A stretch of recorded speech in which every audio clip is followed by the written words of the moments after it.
Are you thinking about changing careers? But they are scared of the education requirements and licenses that come with well-paying jobs. How much grunt work do you have to do to start a new career that pays at least $60,000 a year? We did the math for you on how much a grunt job pays compared to a GRA job. If you have 10 jobs, you shouldn't expect to make a lot of money. In this episode, we'll look at 10 jobs that pay surprisingly well. Don't forget to subscribe and click the bell button so that you can be part of our notification squad. Number 10, Railroad Conductor. Did you know that in the U.S., professional railroad conductors are still around? Neither did we, but they exist and they cash in some areas. The national median salary is just $54,000. It does go up to $104,000, though. The grunt means working your way up in an industry that is going out of business and learning on the job because there aren't many mentors or companies to choose from. You spend a lot of time away from home.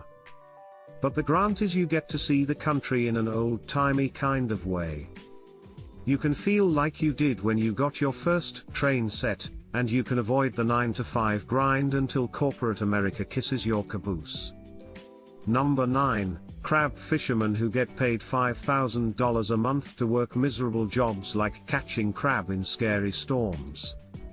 The Deadliest Catch, a reality show on Discovery Channel, made it popular. Even getting along with the people on board seems dangerous enough to make you think twice, but safety rules have changed in recent years, making it easier to fish for Dungeness crab. There is also a time when other kinds of crab are not available. Even after everything, you can still make $200,000 a year after a few years. Since there is no way to learn how to catch crabs in school, you have to work your way up.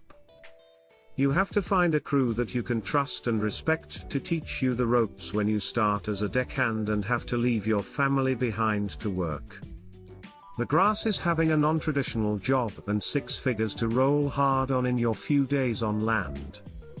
Inspector of the Building number 8. It's not very exciting, but if you're good with lists and have the mind of a structural engineer, you might enjoy it. Getting paid $60,000 a year to inspect buildings for a city government could be possible. The hard part is working your way up in a large bureaucracy, like the kind you'd find in a big city in the United States that pays at least $68,000 per year and as much as $117,000 per year. It is also very specific.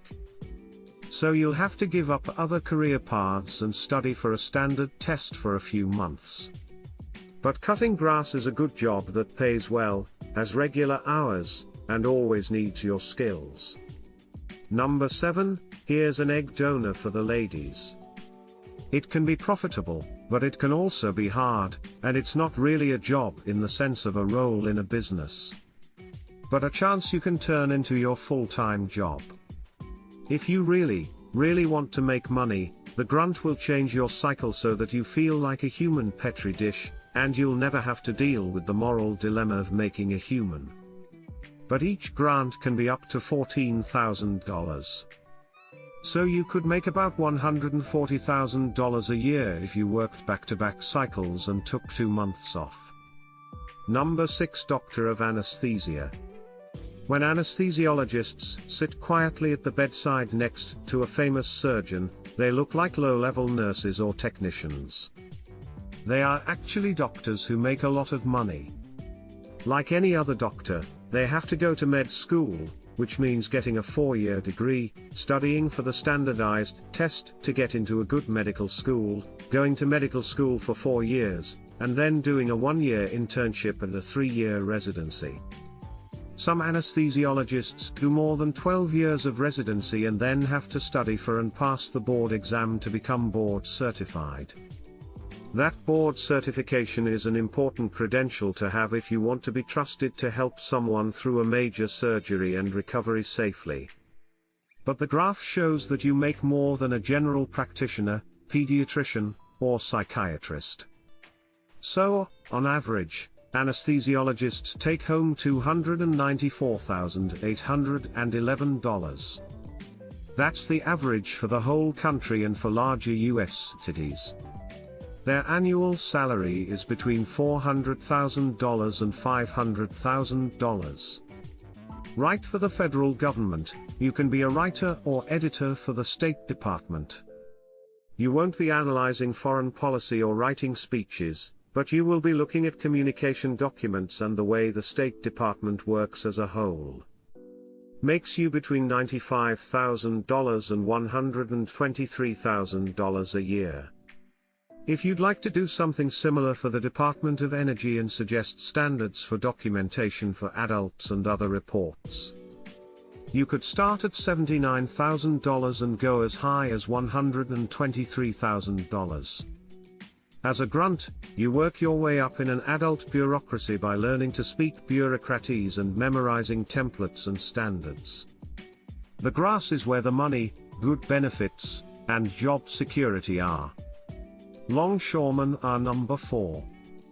You can only get this job loading and unloading ship cargo at big ports like Houston, Los Angeles, Long Beach, or New York, unless you're willing to move. But if you need the money, you might be willing to move. There is no need to have a degree. Just see what West Coast is like. ShippingWatch.com says that the average salary for a longshoreman is $98,000. But with overtime and union power, they can play hardball in negotiations. This job pays more than $100,000. Also, the LA? In 2015, The Times did a study that showed more than half of longshoremen made more than $100,000.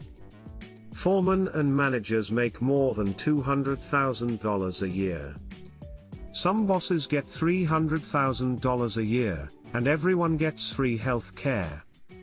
A worker on the New York docks makes at least $124,000, and there will be more negotiations in 2018. Working as a grunt is hard physical work, and there are always stacks of cargo that need to be moved. But the grass is where the money is, where the health care is, and where one of the few jobs that globalization needs is. Number 3, mine operator working underground. It's not for you if you're afraid of small spaces, and it's not glamorous, since you're literally digging around in the dirt, and working in a coal mine is often seen as white trash in popular culture. But you can laugh all the way to the bank, because if you're willing to work underground, you'll make between $150,000 and $165,000. The grunt is learning his job by doing it. The risk of dirt and the fact that focusing on one career path doesn't prepare you for much else. But the grant is the income, and even though automation is making mining better, you won't be replaced by a robot just yet.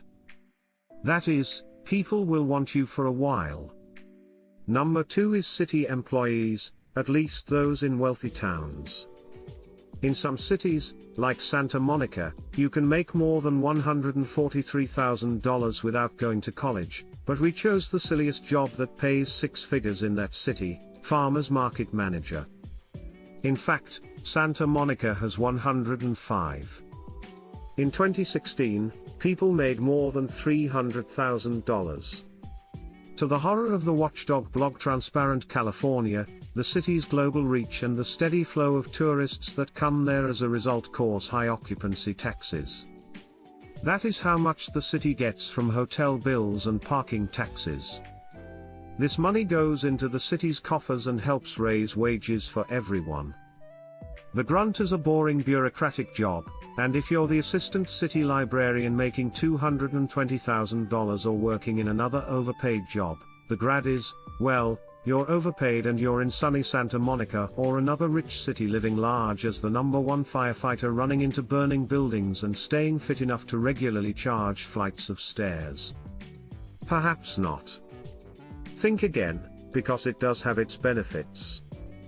The pay varies by city and position, but in big cities like New York and LA, it's usually pretty good. From the first day you move to Los Angeles, you'll make at least $121,000. But in New York, it will take you 5 years of work to earn $110,000. As a firefighter with a low rank. But as you move up the ranks toward chief, you earn more money at each level. In some fire departments, you can earn more than $300,000 at each level. The grunt is that you're working in fire, putting yourself in danger, worrying about your co-workers, and dealing with very upset people who are watching their homes and offices burn down. You are also a paramedic, which means you have to see people who have been hurt badly by violence and other people who have died. But you only work for a few days at a time and then have a lot of time off, so you can travel and buy toys with the 6 figures you're making. You also get to help your community and real people every time you go to work. So, which of these high-paying jobs surprised you the most? Would any of these jobs interest you? Tell us in the comments below. As always, don't forget to click like, share, and subscribe.